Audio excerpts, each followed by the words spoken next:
हमारे सामने हमारे पास यहाँ पर एक प्रतिक्रिया आई है रमेश शिंदे, जो हिंदू जन जागृति समिति के प्रवक्ता है। रमेश शिंदे जी ने इस विषय पर क्या कहा आपके सामने।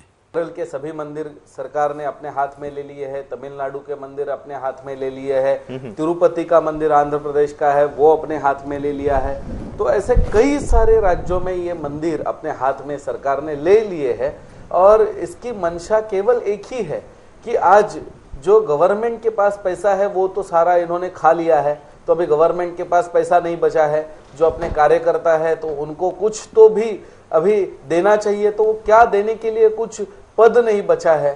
तो ऐसी स्थिति में क्या करें?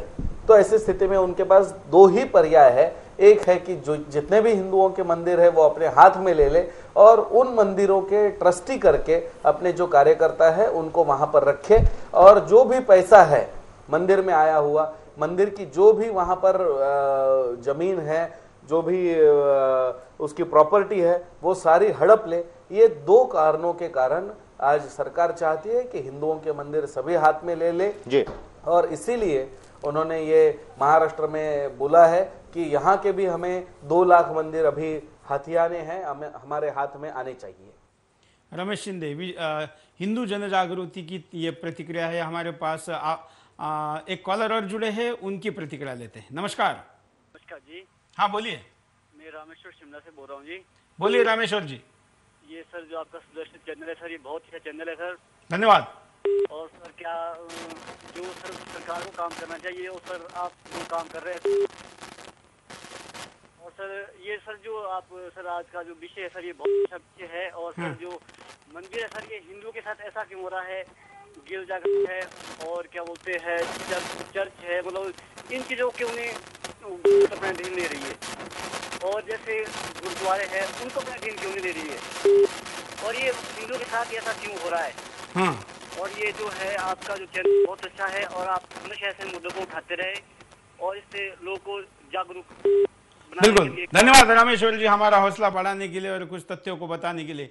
हम स्क्रीन पर नंबर चला रहे हैं, ये देखिए नंबर, ये नंबर है 011, ये दिल्ली का नंबर है। ये येदुरप्पा का 080 बेंगलोर का नंबर है। आप पूछिए, कॉल करिए। देश के राजनेताओं को जनता अब सीधे सवाल पूछ सकती है, केवल चैनल पर प्रतिक्रिया देने तक रुकने की जरूरत नहीं है। आप देखिए इन नंबरों पर आप बात करें। आपने चुने हुए नेता जब गलती करते हैं तो उनको आप सवाल सीधे क्यों नहीं पूछ सकते। मुझे किसी ने कहा कि चैनल पर ऐसे नंबर चलाना कितना सही है, आप किसी के निजता का हनन करें। मैंने कहा कि उसकी निजता ही क्या है जो देश के साथ समाज सेवा की बात करके सत्ता पे बैठ जाता है और फिर अपने नंबरों को सार्वजनिक करने पर निजता का सवाल उठाता है। इन नंबरों को आप नोट करके रखिए, भविष्य में भी आपके काम आएंगे। और हम बिंदास बोल में आगे से जिनसे जुड़ा कार्यक्रम है उनके नंबर जरूर आपके पास देंगे। आप इस समय भी इनको फोन करके ये बातें पूछ सकते हैं। चलते हैं अगले कॉलर के पास। नमस्कार, बोलिए। बिहार पटेल बोल रहा हूँ चेन्नई से। बोलिए। मैं इसके बारे में बात करना चाह रहा हूँ, जो अपना कार्यक्रम चल रहा है ना, इसके बारे में बोलिए ना, आप क्या कहना है आपका। मैं ये कहना चाह रहा हूँ कि आज ये तमिलनाडु में जयललिता आते ही ये सब क्रिश्चियन लोगों ने एक साथ में इकट्ठे होकर उससे मिले और उससे बात किया है। हाँ। और ऐसा हमारे हिंदू धर्म में बहुत कम ही है कि कोई भी एक इक्के नहीं है हम। हाँ। और हम इक्के नहीं है, इसके लिए और कई लोग कह रहे हैं कि राजनेता को मार देना चाहिए, ये कर देना चाहिए। तो फिर राजनीति कौन करेगा? क्या बिना राजनीति के देश चल सकता है? नहीं, राजनेता चाहिए। नेता के बगैर तो कोई भी खेल भी नहीं चलता है, न संगठन चलता है। लेकिन नेता अच्छे होने चाहिए, अच्छे होने चाहिए, अच्छे नेता को आने चाहिए। धर्म गुरुओं को भी हमें राजनीति में लाना चाहिए, तभी राजनीति शुद्ध होगी। और शुद्धिकरण राजनीति का जरूरी है, बिल्कुल जरूरी है। इसके लिए हम सब लोग आह्वान करते हैं कि जो अच्छे लोग हैं उसको जबरदस्ती राजनीति में घुसते हैं तो बिल्कुल कीचड़ में कमल तोड़ने के लिए कीचड़ में तो घुसना ही पड़ेगा। बिना कीचड़ में गए कमल नहीं टूटेगा। बिल्कुल। इसके बारे में कहना चाहते हैं देशवासियों के कि अच्छे लोगों को राजनीति में घुसाने की कोशिश करो, जबरदस्ती उसे बाहर निकालो और जबरदस्ती राजनीति में लाओ। बिल्कुल सही कहा आपने, धन्यवाद। चेन्नई से प्रतिक्रिया थी। अगली प्रतिक्रिया भी हम आपके सामने एक और कॉलर की दे रहे हैं। काफी बड़ी मात्रा में कॉलर अपनी प्रतिक्रिया को देना चाहते हैं, लेकिन हम कहेंगे कि आप बदल कर नए नए मुद्दों के साथ अपने बात को रखें। हाँ नमस्कार, बोलिए। नमस्कार, मैं संतोष बोल रहा हूँ पुणे से। बोलिए संतोष जी। सर ये मेरा कहना ये है कि नेताओं को सिर्फ कुर्सी और पैसा चाहिए। देश को, देश की जनता चाहे जाए भाड़ में, कोई फर्क नहीं पड़ता। और पहले अंग्रेज थे, उनका एक फार्मूला था, देश में फूट डालो और राज करो। और आज हमारे नेताओं का ये फार्मूला है कि हिंदू और मुसलमानों में भेदभाव कराओ और वोट पाओ। बिल्कुल, ये आजकल चल रहा है। और इसका एक उदाहरण मैं देना चाहूंगा। एक बार एक नेताजी थे, बहुत हैरान परेशान, उनका बीपी हाई, तो लोगों ने उनको पूछा क्या बात है नेताजी, कोई आपका घोटाला पकड़ा गया या सीढ़ी बाहर आ गई या कोई स्कैंडल आ गया आपका, क्या बात है, आप परेशान क्यों हैं? नेताजी ने बोला घोटाला पकड़ा जाता है या सीढ़ी बाहर आती है, ये सब नॉर्मल बात है, कोई फर्क नहीं पड़ता। हाँ। तो फिर क्या बात है? तो उन्होंने बोला कि दरअसल बात ये है कि आज हिंदू तो मुसलमान एक हो गया है, तो ये प्रॉब्लम आ रही है। तो संतोष जी, अच्छा, और मैं एक चीज और जोड़ना चाहूंगा सर इसमें। बोलिए। अभी जो पे है कि भाजपा ने या फिर और भी कांग्रेस के स्टेट मिनिस्टरों ने उसका मंदिरों का अधिग्रहण किया है, तो अभी ये बात, अभी तो अधिग्रहण हुआ है, उसके बाद अध्यक्ष बनाने की बात आएगी।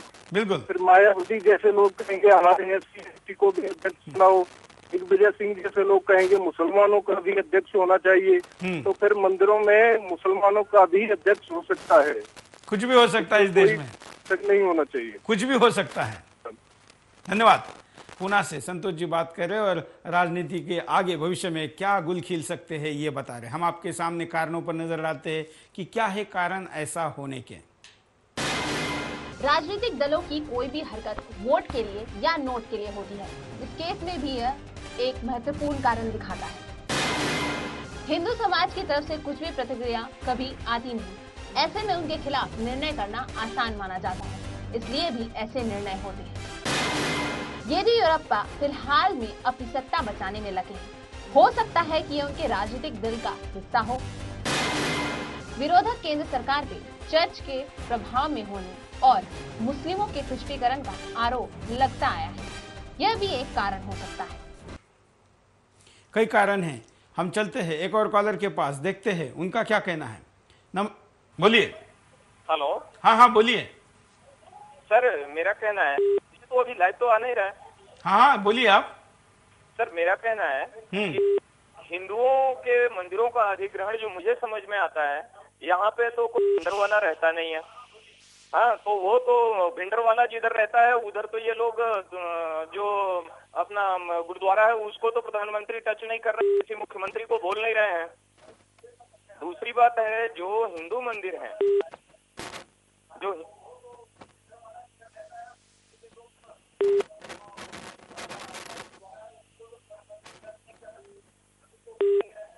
दूसरी बात है कि जब वहां पे कुछ ऐसा कोई आतंकवादी संगठन तो है नहीं जहां पे ये लोग फटाफट उसको कैच करें। सबसे इजी ऑप्शन है कि हिंदू चूंकि असंगठित है और धार्मिक व्यवस्था में पूर्ण रूप से शांति से रहना चाहता है, तो उसको अशांत करो, उसका जो भी स्थान है उसको अधिग्रहित करो और उसे लूटो। यही राजनीति हो रही है। किसी मुस्लिम को अगर ये ऐसा करेंगे, they again in trouble, so they never touch it. मैंने हमेशा साफ्ट कारण हिंदुओं को परेशान किया जाता है क्योंकि ये असंगठित हैं और इनको हर हाल में इस ढंग की व्यवस्था में रखना चाहते हैं कि ये अव्यवस्थित हो, असंगठित ही रहे। सनातन संस्था के क्या कहते हैं इस विषय में आपके सामने। सरकार क्या करती है, जिसमें करोड़ों रुपया आता है उस मंदिर को कब्जे में लेने का प्रयास करती है।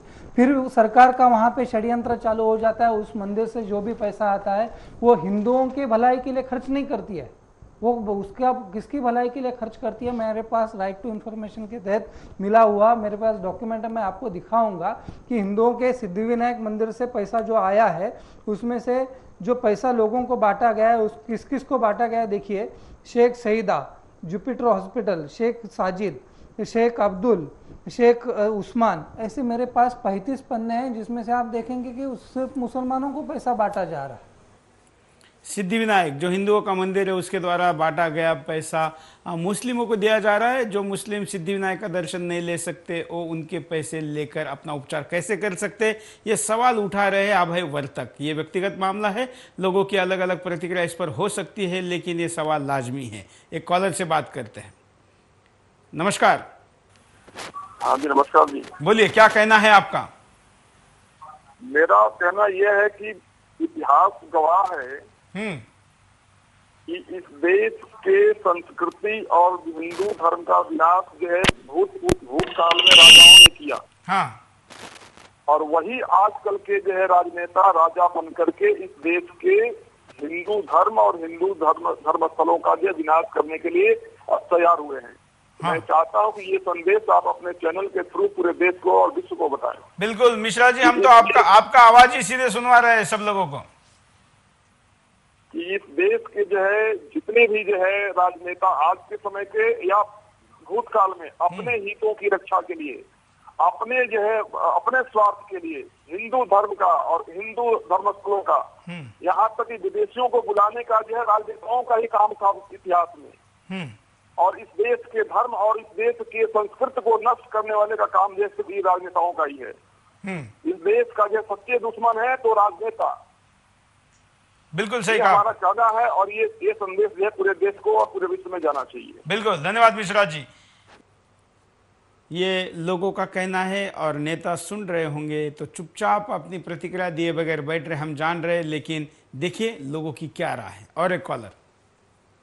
नमस्कार। नमस्कार साहब, सुरेश जी नमस्कार। नमस्कार, बोलिए। सुरेश जी, मेरा कहना यह है कि हम सभी देशवासी कहते हैं हाँ। हिंदू मतलब मंदिर, मस्जिद, गुरुद्वारा, चर्च सब एक समान। हाँ। और यही नेता कहते हैं। और आज जो है ये दो मापदंड, एक तरफ तो हम जो है, मैं हज यात्रियों के किसी के खिलाफ नहीं हूँ, व्यवस्था के खिलाफ हूँ। एक तरफ तो हम हज यात्रियों को अनुदान देते हैं और अमरनाथ यात्रियों टैक्स लेते हैं। इस देश के अंदर ये दोहरा मापदंड किस तरह से? मंदिरों का अधिग्रहण करते हैं क्या? किसी मस्जिद का भी अधिग्रहण करने की किसी स्टेट गवर्नमेंट की या केंद्र सरकार की हिम्मत हो सकती है? तो फिर ये केवल हिंदू समाज के साथ ऐसा अन्याय क्यों? अभी आपने जो नंबर दिए हैं, मैं इन्हीं नंबरों पर भाजपा कार्यालय पर येदुरप्पा के घर पर भी टेलीफोन करके इस बात को कहूंगा।